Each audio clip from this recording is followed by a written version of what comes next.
Hello student, मैं अनु सिंह आप सभी की मैथ्स के एजुकेटर। और आज बात करने वाले हैं, बहुत से बच्चों को डाउट है कि मैम मेरा कंपार्टमेंट आ गया है तो क्या मैं काउंसलिंग में जा सकता हूँ सीयूटी के, या मैम मैं क्या कर सकता हूँ। देखो, अगर मैं आपको एक बात बताऊं तो सीयूटी का जो क्या कहते हैं एलिजिबिलिटी क्राइटेरिया होता है, उसमें सीधे सीधे लिखा होता है कि आपके 12th का मार्कशीट होना चाहिए जिसमें पास लिखा होना चाहिए।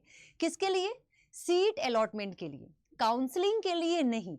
अगर मैं आपको बताऊं तो बच्चा, काउंसलिंग में आप जा सकते हो। काउंसलिंग के प्रोसेस के लिए हर बच्चा एलिजिबल है, मतलब जिसका कंपार्टमेंट आ गया है वो भी एलिजिबल है।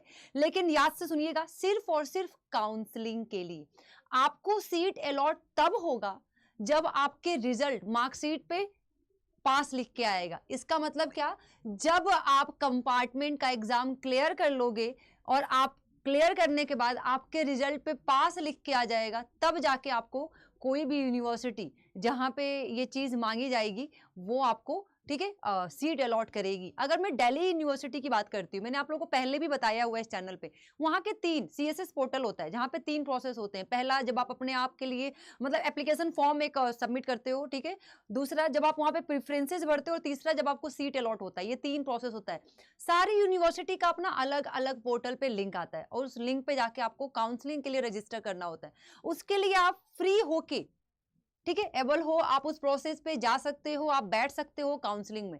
लेकिन बच्चा, अगर आप सोच रहे हो कि आपको एडमिशन मिल जाएगा, आपको सीट मिल जाएगा, तो इसमें आपको पहले कंपार्टमेंट, आपको वक्त देगा वो, ठीक है।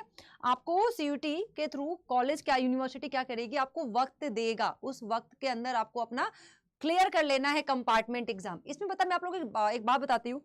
कंपार्टमेंट 2 बच्चों का आया होगा। एक तो जो बच्चे 6 सब्जेक्ट, यहाँ पे मैंने गलत लिख दिया है, 5 सब्जेक्ट होगा। क्या होगा? अच्छा, 6 सब्जेक्ट होता है ओवरऑल। कितना होता है? 6 सब्जेक्ट होता है, जिसमें 5 सब्जेक्ट में अगर वो पास है और एक में उसका आरटी, ऑप्शनल में क्या अलग, एक में क्या हो गया, 5 सब्जेक्ट में वो पास हो गया और ऑप्शनल में क्या आ गया उसका, आरटी। मैम ऑप्शनल, ऑप्शनल में कभी कभी क्या होता है, देखो ध्यान से सुनिएगा। मान लो किसी बच्चे का क्या है, फिजिक्स, ठीक है, ध्यान से सुनिएगा इस बात को, बहुत बच्चों को डाउट है। मैंने क्या बोला? मान लो एक बच्चे का फिजिक्स है, केमिस्ट्री है, मैथ्स है, ठीक है, और इंग्लिश है, और भी कोई चीज है, मतलब कि इंग्लिश के साथ साथ मान लो क्या है, फिजिक्स, पीसीएम, ई, और क्या मान लो, फिजिकल है, और एक ऑप्शनल सब्जेक्ट है उसके पास। क्या है? एक उसके पास ऑप्शनल सब्जेक्ट है, मान लो कुछ भी है, ठीक है। ऑप्शनल में मान लो उसने कुछ भी ले लिया, कंप्यूटर ही ले लिया, ठीक है। अब क्या हो गया, मान लो ये इसमें फेल हो रहा हो, मैथ्स में क्या हो रहा होगा, फेल हो रहा होगा।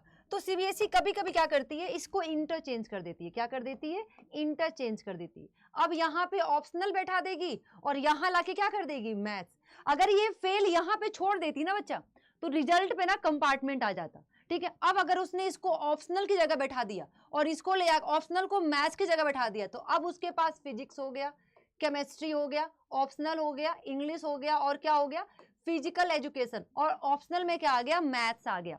तो इस केस में ओवरऑल रिजल्ट जो आता है ना, वो पास लिख के आता है। ध्यान से सुनिएगा, ओवरऑल रिजल्ट आपका पास कब। मेरे को एक बच्चे का डाउट आया था कि मैम मैंने मैथ्स ना मेरे मेन सब्जेक्ट में था और ऑप्शनल मेरा कुछ और था, लेकिन अभी क्या कर दिया है, मैथ्स को ऑप्शनल में डाल दिया है और ऑप्शनल को मेन सब्जेक्ट में डाल दिया है, और मैं मैथ में फेल भी हूं।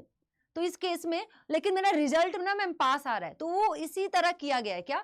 जब आप मैथ्स में फेल हो रहे होगे ना, उसको उठा के उसने ऑप्शनल में डाल दिया, और ऑप्शनल को उठा के कहां डाल दिया, आपके रिजल्ट में। आप अपने ऑप्शनल में अगर मैथ्स आ गया है तो आप इसका कंपार्टमेंट देख के जैसे ही क्लियर करोगे, इसको मेन सब्जेक्ट में ऐड कर देगा और ऑप्शनल को ऑप्शनल में शिफ्ट कर देगा। और याद रखिएगा, जिस बच्चे का कंपार्टमेंट कुछ ऐसा आया हुआ है, ठीक है, ऑप्शनल में चाहे जो भी है, ठीक है, ऑप्शनल में अगर आपका आरटी आया हुआ है तो आपका रिजल्ट पास आया हुआ है, तो आप हर चीज के लिए एलिजिबल हो। काउंसलिंग के लिए भी आपको सीट भी अलॉट हो जाएगा। ध्यान से सुनिएगा, ठीक है। लेकिन हाँ, अब वही फंस जाएगा अगर पीसीएम कहीं मांगा जा रहा होगा और आपके मैथ्स में ही है, ठीक है, तो फिर वही प्रॉब्लम आ जाएगी। आपके रिजल्ट में पास हो गया, सीट अलॉट हो गया, फिर आपको वक्त मिल जाएगा कि हाँ चलो आप अपना जल्दी से कंपार्टमेंट क्लियर करके उसको मेन सब्जेक्ट में लेकर आ जाओ। वो तो ठीक है, रिजल्ट में पास लिखा हुआ है। अब बच्चे का रिजल्ट में कंपार्टमेंट लिखा हुआ है कब?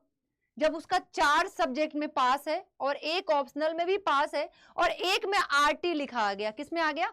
एक सब्जेक्ट में आरटी लिखा आ गया। अब उस बच्चे का कंपार्टमेंट आ गया। तो ये बच्चा काउंसलिंग में बैठेगा सीयूटी के, लेकिन इसको सीट अलॉट नहीं होगा। क्यों? क्योंकि उसके रिजल्ट में बच्चा कंपार्टमेंट लिखा हुआ है।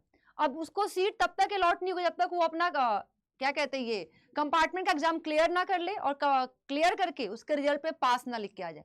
अगर आपने कंपार्टमेंट का एग्जाम दिया और वो क्लियर नहीं हुआ तो आपका काउंसलिंग खत्म।